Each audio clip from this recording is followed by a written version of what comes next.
My mother collects ceramic figurines of owls. My older brother collects photographs of people he doesn't know. I collect dead-end jobs. This is a difficult hobby to maintain. The larger my collection grows, the greater the suspicion of my new employers. I used to construct intricate fables in the previous experience boxes on the application. No more. Now, I only write one sentence on my job applications, motherfucker.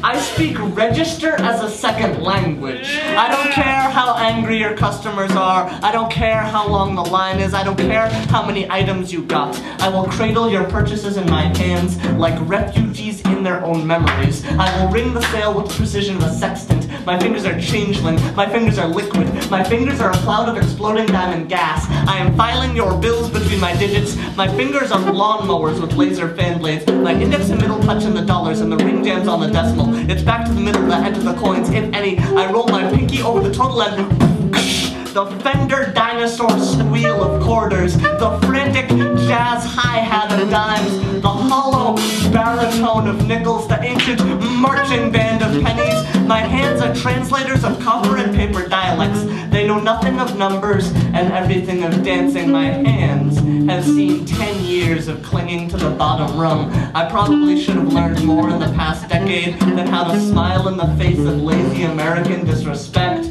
Go ahead. Check your receipt. I don't make mistakes. I don't want to talk about the price of your lifestyle. If you think something costs too much, don't buy it. You probably don't need it anyway. Here's an idea. Put me out of a job. I was looking to expand my collection anyway. Better yet, put the slave that made that out of a job.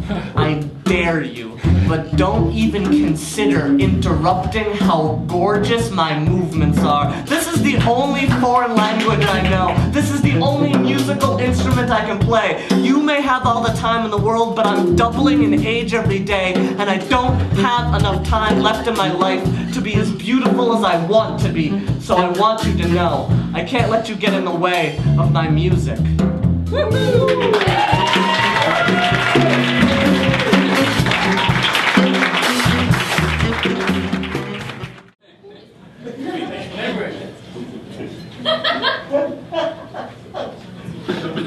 How many here are former public school students? This is not a trick question.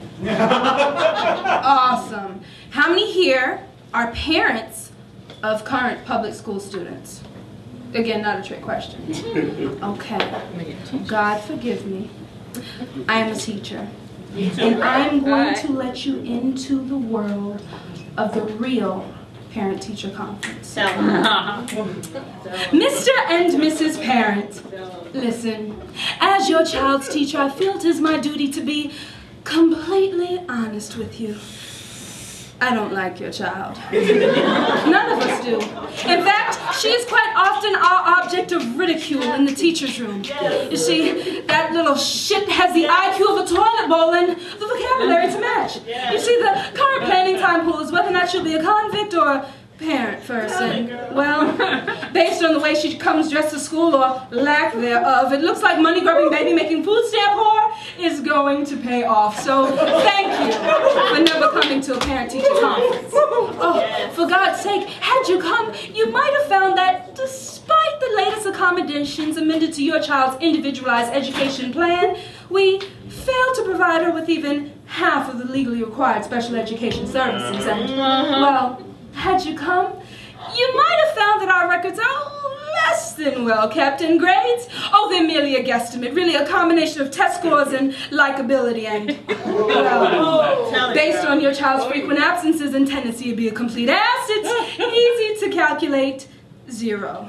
Oh, of course she says I'm mean to her. I am.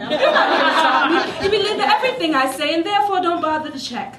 Now, Honestly speaking, despite how cordial this conversation has been, I am representative of more than half of your child's academic career.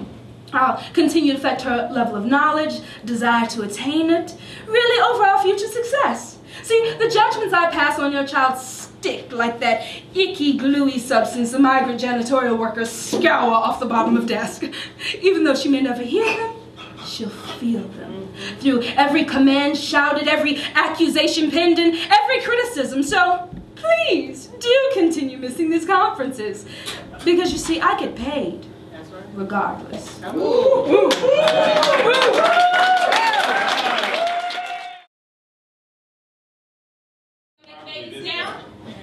He gets 30s like you get women, I'm telling his wife. Once a year? Someone said poetry was art, like storytelling or conversation or flirting, and it rolled off their tongue because to them, the message was more important than the mode.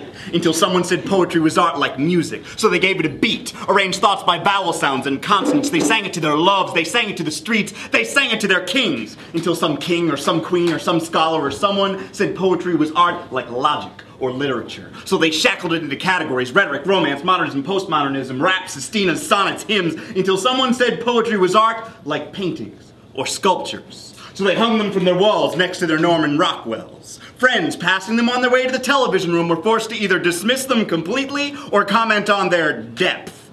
Until, in passing, someone said poetry was not art, but math. A finite set of answers to a given question. Few variables, each simile assimilated into psychological profile, because poetry is neither art nor math, but science. An alkaline measurement of a person's sanity. Less expensive than a doctor, more damaging than medication, poetry had become a type of therapy, like counting down from 10, or boxing, or art. I seem to remember that someone said poetry was art, and they lifted it with their tongue to the ears of those who would not look at it on paper. They enhanced the text with texture, tone, timing. They taught it to their children. They sang it in their showers, but dared not bring it out in public alone for fear of embarrassment or opinions.